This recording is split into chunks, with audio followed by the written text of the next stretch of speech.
Ahoj! V tomto videu sa budem venovať najdôležitejším aspektom učenia pomocou Classwize. Pozrieme sa na rôzne možnosti, ako sú hotové prezentácie na biológiu, vzdelávacie hry na informatiku a kvízy na hodiny matematiky a fyziky. Projekty v knižnici môžete priradiť k 4 jednotlivým častiam hodiny.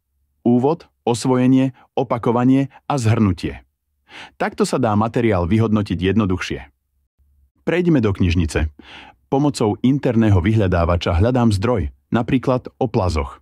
Pozriem si informácie na dlaždiciach a vyberiem si tú, ktorá mi pomôže uviesť novú tému na hodine biológie. Cez podrobný náhľad si overím, či tento projekt spĺňa moje požiadavky.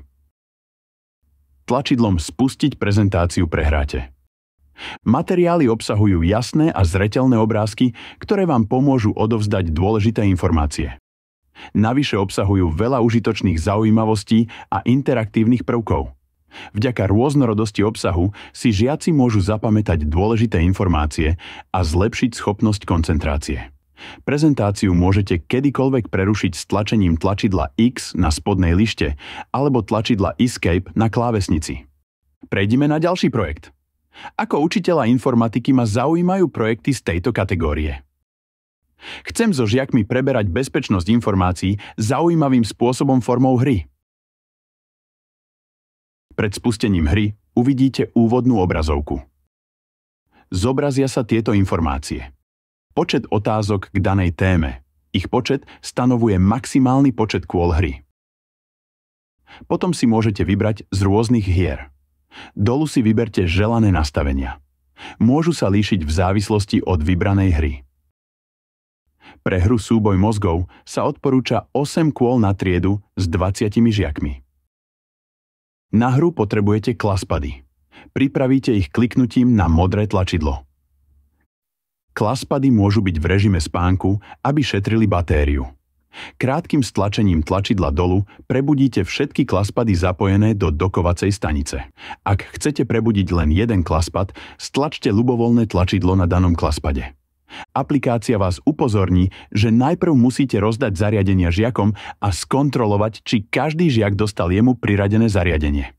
Ak bude všetko v poriadku, žiaci s tlačením ľubovoľného tlačidla na klasspadoch potvrdia, že sú pripravení.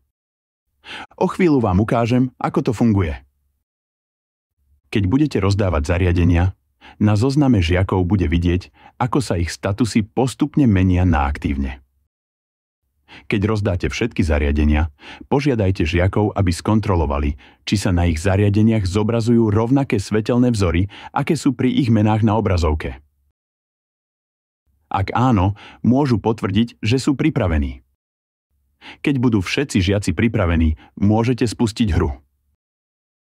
Najprv sa zobrazí krátke vysvetlenie pravidiel. Potom sa postupne zobrazia rôzne herné mechanizmy, čo žiakov nadchne a vtiahne do aktivity. Každá hra má vlastné predpoklady, dynamiku a vizuál. Tie isté otázky sa môžu použiť v ktorejkoľvek hre, vďaka čomu si môžete vybrať formu, ktorá vám najviac vyhovuje. Prejdime na ďalší projekt. Pre kvízy vyzerá úvodná obrazovka trochu inak. Niektoré projekty obsahujú viac ako jednu sériu otázok, napríklad na začiatku a na konci hodiny. Hore vidíte, koľko sérií a otázok daný projekt obsahuje. Potom si môžete vybrať, ktorú triedu chcete otestovať. Dolu si vyberte režim kvízu. Prvý režim je prednastavený a kladie dôraz na gamifikáciu. V tomto režime musí byť odpoveď správna a rýchla. Odpočítava sa čas na odpoveď. Tento režim funguje najlepšie ako štandardný vedomostný test formou súťaže. Druhý režim, krátky test, je oveľa jednoduchší a zameriava sa na hodnotenie žiakov. Výsledky sa zobrazia až na konci testu. Nezobrazia sa priebežné výsledky ani nič iné, čo by mohlo počas testu odvádzať pozornosť žiakov alebo ich vystresovať. V poslednom režime si môžete upraviť pravidlá podľa svojich potrieb. Pozrime sa, ako funguje prednastavený režim. V strede uvidíte otázku, pod ňou časomieru a počet už poskytnutých odpovedí. Pod tým sú možné odpovede. Zobrazenie zodpovedá tlačidlám a podsvieteniu na klaspadoch.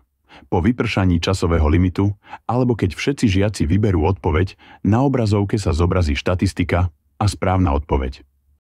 Teraz môžete vysvetliť, prečo je daná odpoveď správna. Potom sa môžete pozrieť na predbežné výsledky. Za každú správnu odpoveď môže žiak získať 500 až 1000 bodov, podľa toho, ako rýchlo odpovedal na otázky. Ďalšou možnosťou sú otázky typu správne, nesprávne. Aktívne budú len dve horné tlačidlá na klaspadoch. Na obrazovke sú ďalšie dve funkcie. Prvou môžete skrátiť čas na odpoveď. Tá druhá vám umožní úplne preskočiť otázku, pričom za ňu nikto nedostane body.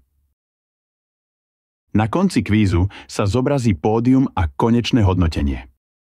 Výsledky všetkých hier a kvízov, ktoré ste doteraz absolvovali, nájdete v hlavnom menu v záložke Žiak. To je všetko, čo potrebujete vedieť o používaní aplikácie Classwise. Ďakujem za váš čas. Dúfam, že si pozriete aj ďalšie inštruktážne videá, v ktorých sa dozviete, ako vytvoriť svoje vlastné projekty a oboznámite sa s pokročilejšími funkciami aplikácie. Do skorého videnia!